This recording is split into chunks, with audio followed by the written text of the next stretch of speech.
75 வயசான ஒரு பாட்டி பேய மாறிட்டாங்க. இந்த பாட்டியை ஒரு சின்ன பையன் தான் குத்தி கொலை பண்ணியிருக்கான்.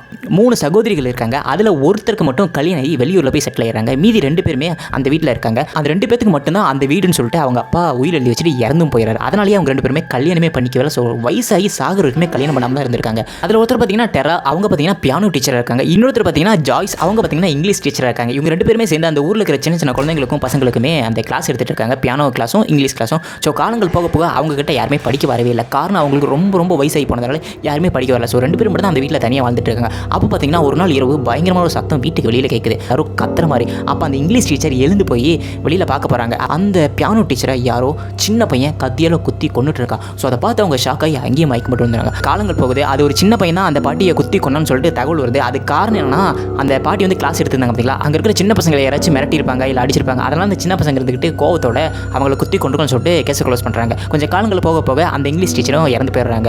அதுக்கப்புறம் தான் வீட்டில் மிகப்பெரிய அமானுஷ்யமான விஷயங்கள் நடக்க ஆரம்பிச்சது. அந்த வீட்டில் யாரையும் பியானோ வாசிக்கிற மாதிரியும் இங்கிலீஷில் பேசுகிற மாதிரியும் சத்தங்கள் அதிகமாக கேட்க ஆரம்பிச்சது. அந்த வீட்டு பக்கத்தில் போனவே இரவு டைமில் யாரும் பியானோ வாசிக்கிற மாதிரி சத்தம் கேட்டிருக்க. பக்கத்து வீட்டுக்காரங்களாம் அந்த 2 வயசான பாட்டியுமே அங்கே நின்றுட்டு இருக்க மாதிரி, அதாவது ஜன்னல் ஓரத்தில் நின்றுட்டு இருக்க மாதிரி பார்த்துருக்காங்க.